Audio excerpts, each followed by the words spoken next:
All right, welcome back, guys. It is balancing patch time. Let me see if I got this right. There we go. One of the most exciting times in Summoner's War because, you know, if you see a unit that you don't like, you're like, maybe it'll get nerfed. And if you have a bunch of units that are not very good, like a lot of people, you're desperately hoping to see them move up to the top and see some play. So let's take a look at what we got this time. We'll talk about the ramifications, mainly for RTA, though we might dig into some other areas of the game as well, but mainly for RTA. So let's see what we got here. First off, dramatic pause.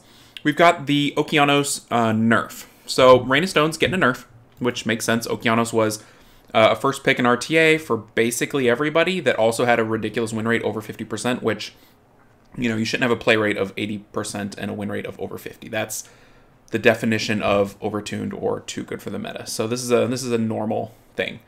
So from 4 to 6 to 3 to 5. Stun goes from 25 to 30. So the thing here that I think stands out, I mean, obviously they're nerfing the artifact damage. You know, if you get 6 hits versus 3 hits, you're nerfing the artifact additional damage by half, which is, you know, good. That's kind of why he's been picked up. And he hadn't changed at all, just the artifact additional damage had kind of pushed him over the top. There's also a lot of good wind monsters that kind of pushed him over the top as well. And nerfs to Hathor, right? It's not like Hathor got worse. It's just there are more counters for Hathor. You know, there's things that can move in front of Hathor now that there didn't used to be. So Violent Hathors lost some of their luster. The thing, and maybe I'm wrong here, that stands out to me is the stun moves from 25 to a 30% chance, but he's 3 to 5 times. He hits 3 to 5 times. So if he hits 3 times and the stun is a 30% chance, that means that's a 90% chance to stun one of the 3 instances. Whenever he hits 3 times, it's only a 90% chance to stun. So that's a pretty big, I mean, it's not a ton, but it makes him not 100% anymore, right? I mean, he's still really, really good. You know, 1 in 3 times, he's 90%. But, you know, I think a lot of people kind of coasted on his accuracy a little bit for the stun, knowing, okay, you know, I've got up to 6 tries, so, you know, maybe I can shave 10% accuracy off. So, I don't know. The slightly less chance to stun, I think, is significant. And then again, he's going to take a little hit from the artifact damage. Just to a skill 3. Skill 2 still hits twice. I mean, skill 3 still hits 3 to 5 times. So, yeah, I don't know. Kind of interesting. All right, let's look at the Wind Art Master. So, all they did is move the defense break in front of the remove beneficial effects for a nerf. And, I mean, I know, you know, it doesn't make sense for you to try to defense break into will and then remove beneficial effects. That's okay. That's the whole point of this nerf, is now it doesn't make sense. It took out this amazing sequence where he can take all your stuff, give you full defense break, 1 proc, and you're sitting there completely exposed, defense broken. He eats all your bar and resets all your skills. That's a lot for 1 monster. That's too much for 1 monster. I'm surprised they let him keep the defense break at all, you know? Because think about Zyros. What would Zyros do in that sequence? You're on full will. Zyros does nothing. Okay. You don't have full will. Zyros can cool down your skills or do some dot damage. That's it. He cannot defense break you. He can't glance you. He can't completely nuke you into the ground because you've just been defense broken. I mean, he doesn't push your bar back. Like, when you put it like that, 1-to-1, Chung Pung is still really, really, really good. So I think this makes sense. It gives you a little bit of hope in that situation where he procs. You're not just automatically lost. Like, I would say, I'd be interested in seeing the data, but I would say odds are of you losing on a Chung Pung proc into those 2 skills is super high. Like, hugely high. Maybe a giant % of his win rate. So that's nice that they took that out. You know, if you don't have will, no harm, no foul. Chung Pung is the same. If you don't have will, Chung Pung is the same. Let that sink in. That's kind of scary. If you bring another stripper, who's a good stripper that goes before Chung Pung? Oh yeah, Water Ryu. If you bring Water Ryu, which everybody does, he's unaffected, completely unaffected. You can still do silly broken Chung Pung things. So this is the tamest possible nerf they could do. I thought they might remove the defense break entirely, or the pushback, or some component, because he does so much for 1 monster, like so much. I mean, he was one of 2 monsters in the game, the other being a LD-Nat 5 with horrible base speed and no other utility other than damage, in Illusia, whatever that name is, that could strip defense break AoE. And he did that plus cooldown, plus bar pushback, plus glance. Yeah, so this is a good nerf. Good nerf. Good job.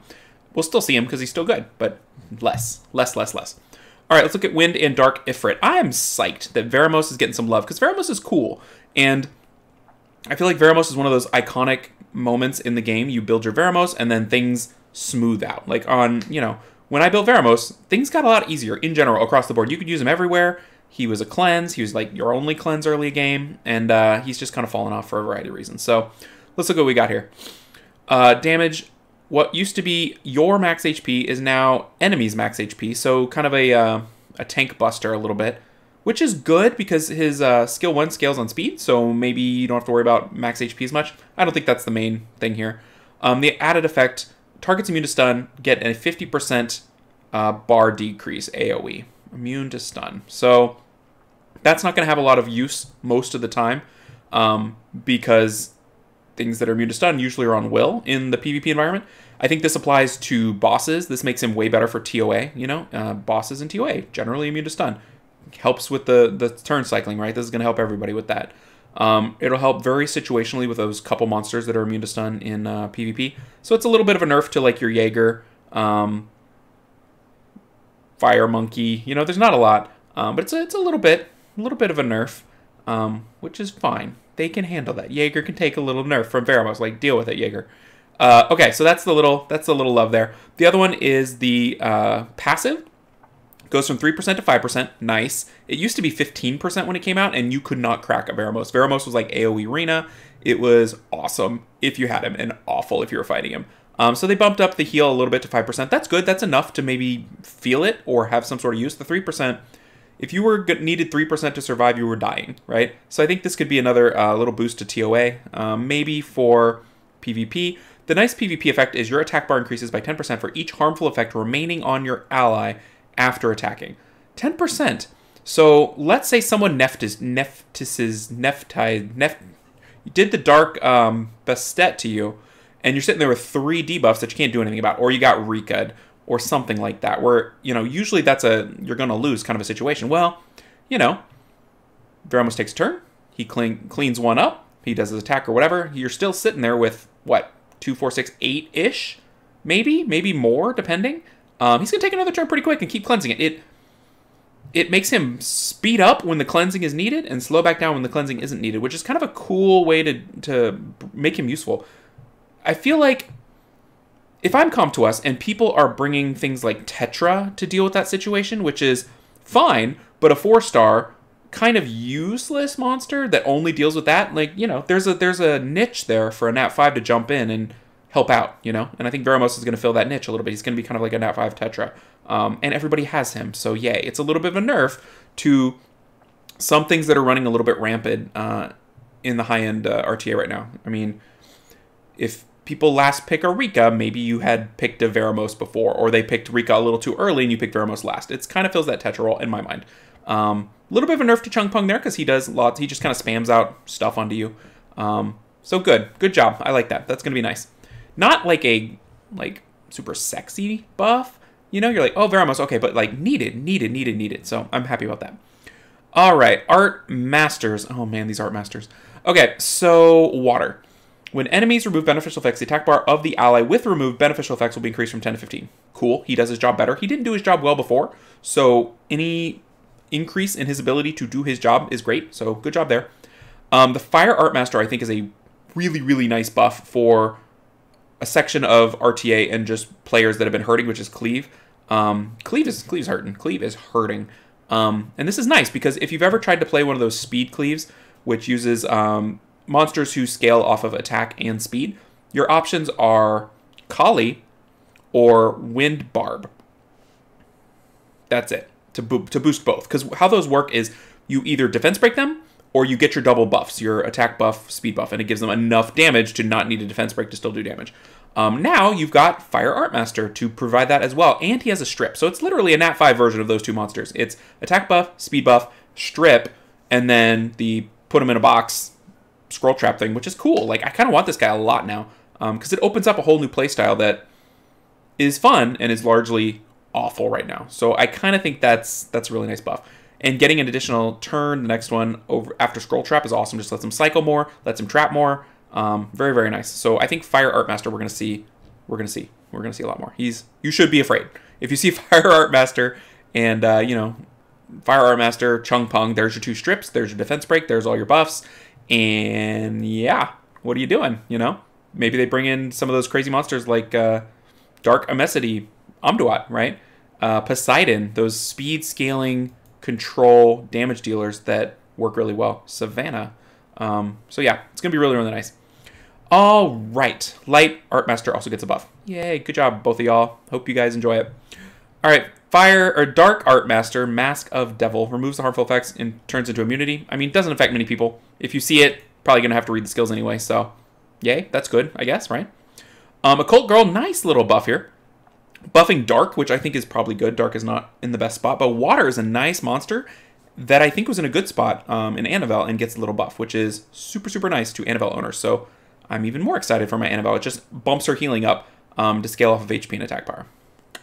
That's good. You sometimes throw an attack rune on her, which is fine, but an HP rune is going to be better. And if she's going to heal, regardless of HP or attack, I think you probably go HP, probably. So nice little Annabelle buff there. All right, all Polar Queens get a buff on their skill 1. They're going to defense break more often. Okay, so that's like Tiana and, you know, the Dark and Light users maybe. I don't see the other ones getting much play. Every once in a while you'll find one. Hey, but look, it's Fire Polar Queen, Brandia. So this is kind of interesting. Attack bar increased by 10% per harmful effect on the enemy. So she's going to cycle, right, a little bit more, which means she's going to hit more, she's going to debuff more. The best part about it is it synergizes. It makes sense. There's some monsters where they do one thing and they benefit from another, and you have to bring in something for both ends of what they do. Brandia puts debuffs and does damage, and when there's debuffs, she cycles. Cool. That's great. That makes more sense than the wind on Myoji already, right? She doesn't make any sense. She wants to cycle, but she doesn't do anything that is useful, right? So that's a good sign that they know to do that, just for the future. So I kind of like that. I think that's going to be good. Brandia may see some play. She might be a nice, even better Leo counter, right? Anything that cycles into Leo is great, and people were already building like Trevor, and so now Brandia into Leo. Yeah, Verd into Leo, great, you know? So I think that could be great. A really low speed Brandia into a Leo team. So there's a use right there. Boom, RTA. Super niche pick into Leo. Yay. Good stuff. All right. This is a fun one. This is Josephine. So now anytime Josephine's passive procs, she counterattacks. What a ingenious little buff. Like, she's already annoying for counterattacking, right? And so they add in the little thing that makes her great into the thing that is already sort of annoying. So it's like, okay, so Josephine was getting kind of wrecked in the current meta because she was cooled down and she had no bar, and like these wind monsters and beast riders are just laughing at her. So this gives her a little bit of revenge in that, fine, you know, you want to proc her thing, she'll give you a little tap, and maybe you'll get stunned, maybe you won't, but you know, it's nice. I like that a lot. That's a good buff for her. She'll see a little more play. I don't think it breaks her in any way, but it's just nice. Same thing with Fire Monkey. He was having a hard time doing his job because and we'll talk about this at the end, but there's a lot about bar manipulation right now. Like, that's kind of the theme of the game right now, and he has no way to deal with bar manipulation, so he's just getting kind of wrecked. They gave him resist in his passive, and no one cared, right? Oh, look, your resist will stack. Yeah, we don't care. It's resist. We know it's useless. So this is good. A little bit more HP. If he can survive to the long game, he can keep surviving because he's getting more HP. You can give him more like healing artifacts and stuff like that. So good stuff. All right, Beast Monks. This is, I think, the fun one. It doesn't really apply to RTA too much, but it's fun. Each Beast Monk got more fun, right? They were kind of having some trouble. You know, they were not seen in the top anything, Siege, you know, Guild Wars, anything like that. So this just makes them a little more viable.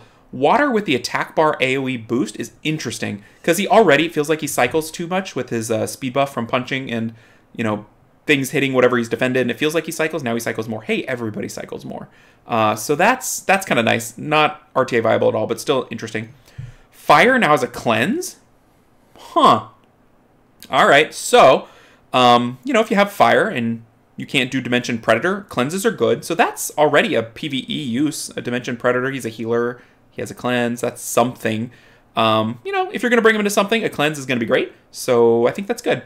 I think Wind is the winner with the AoE defense buff, 2-turn AoE defense buff. There's not a lot of AoE defense buffs that are used right now. There's some, but not a lot. Like, people are using Emesity in defense cleaves, which is fine, but he's not that great, right? I think Ritesh in a defense cleavey type thing, really, really nice. I don't know if it's enough to bring him into RTA, because he will get continually worse as the HP condition, you know, lessens. But, you know, maybe if you're bringing Bulldozer, Copper, Ritesh, you're not playing for turn 6. You're playing for turn 2, turn 1. That's it. You play 2 turns, you either kill or you don't, and that's it. So I could see him sneaking into those defense cleaves, because you're always looking for something like that. And the fact that it's got defense break plus defense buff is like pretty nice, you know? I mean, look at put a bulldozer right after him, and even if you don't have turn 3 up, turn 1's gonna do some damage with defense buff and defense break.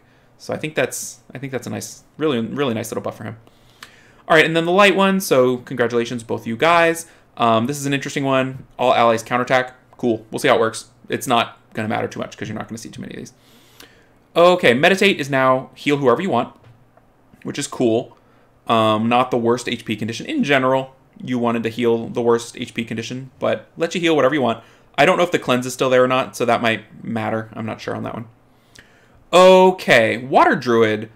Same as before, just he's going to cycle a little more because it's now below 40%. So, you know, that's more likely to happen. It's a nice little buff. I mean, it's almost over a 30% buff in terms of the condition, so we'll see if it matters. I'm not sure that it will. There's so many things that kind of do his job in a better way, you know, or a way that protects you from death or something like that. So I don't know. We'll see. Definitely good for PvE. Like, you can't hurt to buff him up for PvE, so that's definitely something there. All right, Light Druid. Added in a counterattack to Light Druid, which is interesting. Light Druid I thought was already pretty good. I don't know. I mean, counterattack can't hurt, you know. Put him on Despair and stun them all up. It's a good buff. Beast Rider Light, I mean, yeah, okay, maybe we'll see him. Does more stuff. If you have Light Beast Rider, you're going to read this thing like 20 times, so I'll let you do it. It's better. It's better now. Okay, moving on.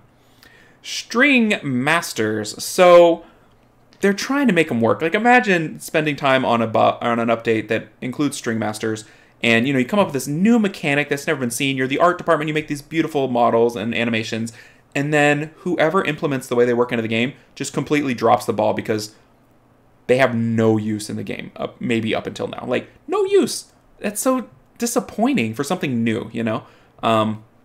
People would get them and not care at all. Like, at all. I mean, that's bad design. You know, Wind on Miyoji, you know, same thing. Okay, but they're trying to make them work, so we will see if they do. So they're extending the turn, that one turn of playing their jam. They're extending it by, what, 50%? They slowed them down by half, so it's just going to sit there playing, which will, you know, decrease health or whatever it does, keep you from getting beneficial effects if you're the blue one. So that's all good. That makes them more useful at their job. We haven't seen it, but it's down at the bottom, which is their base speed buff. They were like, these things can never take a turn to start playing their song because they're so slow. So it's a turn 2 unit that has to take 1 turn to be effective, and they're never getting that turn. So boosting their base speed, just straight up boosting, I don't think we've seen that, where they admit that the design was bad by just straight up boosting it base speed, but not in an awakening or anything like that. Like, that's a good change, but kind of different than they just completely say, okay, look, this was a mistake. We're going to fix this. So maybe they'll have some sort of use. I don't know. Time will tell. It probably won't be RTA, but maybe. You never know. Maybe.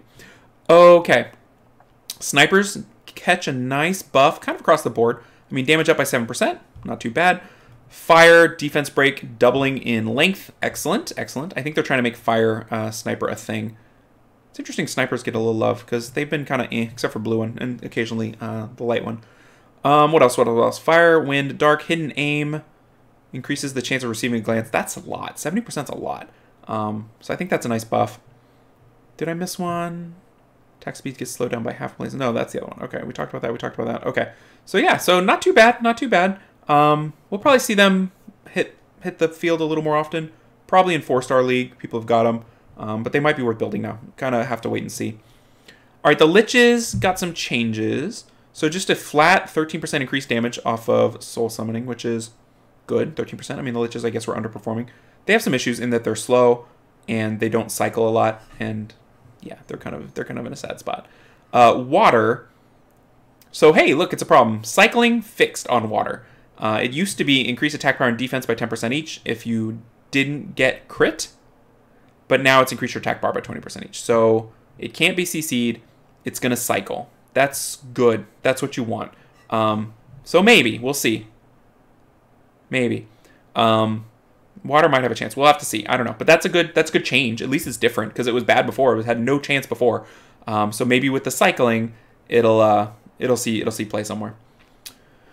All right, Windwater Dark, Deadly Touch. So this is an interesting one because it's a buff nerf depending on what you want these things to do. Like if you want to use, I mean, Dark is probably the one I would think of. If you want to use Dark to tag several monsters with Defense Break, hitting random enemies was good. 3 to 4 hits random enemies, maybe you get an AoE Defense Break. You maybe get 2.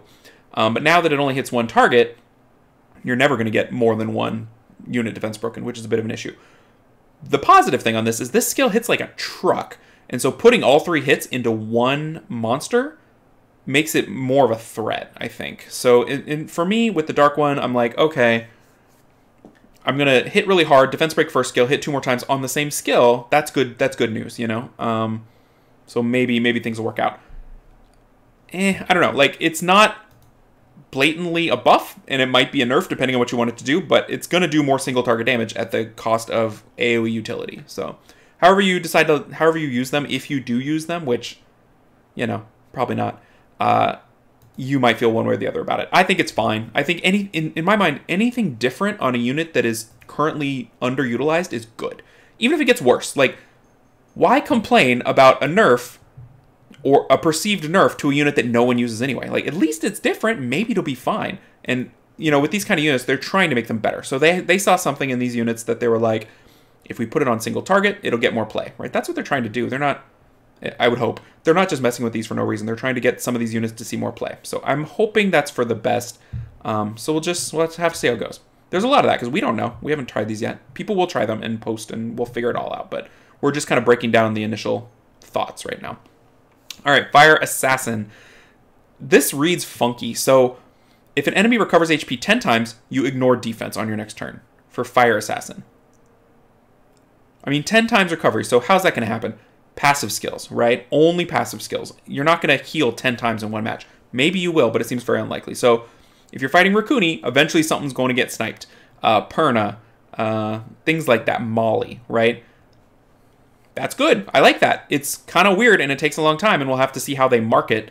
But the fact that you can eventually break through some of that stuff is good. And it also allows you to build him quite a bit tanky and play for that condition to be met. Because if he's tanky and he's ignoring defense, you're fine. You can kill whatever you want. So I kind of think that's nice. The Fire Assassin. I kind of like that. I guess I'm saying sniped, but it's an assassin, not a sniper. And we did just talk about sniper. So if something heals 10 times, they get assassinated. You're, you know, going to assassinate them. Yeah, so we'll go with that.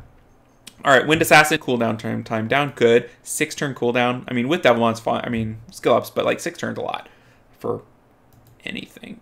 So they did that. Light Assassin, Silent Reaper is cooldown by 1 per silenced enemy target.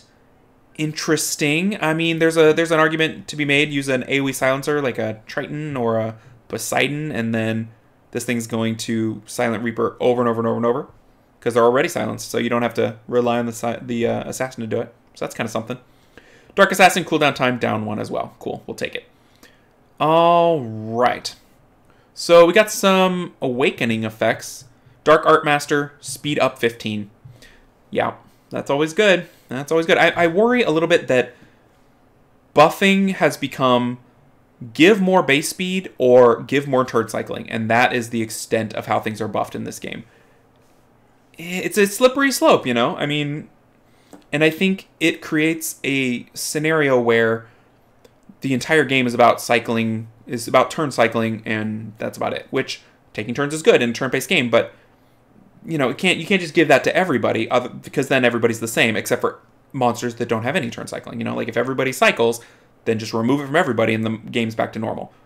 And I think that's the original intent of base speed. You know, like certain monsters with a 110 base speed turn cycled passively just by taking more turns than monsters with a 96 base speed.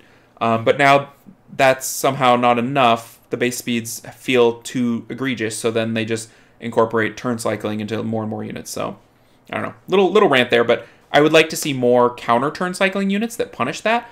I don't have Tian Lang. You don't have Tian Lang. Probably one of you does. But that's it. That's pretty much it. I mean, you can bring Antares. I can't control Antares. Maybe you can. But I would like some more options for that sort of thing. And right now it's like, give them the thing that doesn't have a lot of counters, which is turn cycling, and then it goes nuts. Same thing with Oblivion, right? Like, passives. Give them some OP passive, because no one can really stop passives, because all of our passive stopping options are subpar. So, I don't know. I'd like to see some more counterplay there. Just a little off-topic rant on the way that the meta is kind of going and the development's kind of going. So, something to think about there. Water Art Master. Okay, so things have changed. Let's see. They upped the remove beneficial effect chance. That's good. They upped the glancing chance. Also good. Anything that can happen more often is more likely to be used. If you're telling me I got to flip a coin first to maybe have something happen, I got options that don't require that, and I'm going to use those options, you know? Why would I ever use something that has to pass an accuracy check when I can use Lucian? That's been a game problem for a long time. So make things work. Make things work in the game. Don't just say, it does this sometimes, maybe, haha, maybe you'll enjoy it, maybe you'll hate it. Things don't work enough already. So things that activate 100%, I like those. I like those things. All right, snipers get leader skills. That's how that goes. A fire sniper gets a speed leader. Yes. Yes. To me, it's a direct attack on those stall out 4-star bases in Siege. Like, yeah, there's a lot of them. And there's a lot of, like, go first 4-star bases in Siege also that you have limited options on how to compete for turn 1. I mean, I'll probably build a fire sniper. Like, those options they're few and far between. 4-star options with the speed lead, like, yay, there's another one. Yay, we need that. Good. Excellent. And it can eventually get you out of, like, bad situations. We'll take it, right? Okay. Lich, water, stats change to fit support type. So it got tankier. Cool. That's what we want. String Masters. We fixed them. They were silly, slow, and awful, and no one would ever use them. You could change their skills every single balance patch, and if they're this slow, they don't synergize, because their kit means go first. They got to go first to get going, right? You got to put the jam on and get it rocking, and that base speed wasn't cutting it. So they realized their mistake, that the initial base stats made no sense with the intent of the monster. So good job. All right, and they fixed a bunch of errors. I mean, I don't really want to talk about the errors, but there were errors. Now there are no more errors. Game is perfect. So that's good. And then they fixed a description of a skill for the Ninetail Fox. So that's it for the balance patch. Curious to see what you guys think. You know, if you're happy with it, you're sad with it. I'd say overall it's a little underwhelming. The changes are generally good, but conservative. Like, there's nothing that just went into the holy cow, I can't believe how broken that is. Nothing like that. And nothing that got nerfed to the point of, like, anger. You know, like, they didn't just take a monster out of the meta like they did to Molong for a while and Leica for a while, where they're like, yeah, you're trash now. That's bad. So it's a very kind of a safe, incremental kind of a balance patch. A lot of issues that are known issues were unaddressed. Mainly just kits that everyone knows are terrible. They did not get less terrible. They remain terrible. So I don't know, but any change is good. You know, like in Groundhog Day, right? Any change is good. So I'm happy that they are going to be on a more consistent schedule. You know, like, let's say you don't like what's going on in RTA right now. You know, now you know at the end of the season, at least you got a balance patch to look forward to for PvE maybe. So that's my take on it. Curious to see what y'all's take is on it. And yeah, leave a comment below. Tell me what you think. Like and subscribe. And yeah, I'll catch y'all in the next video. Take care, everybody.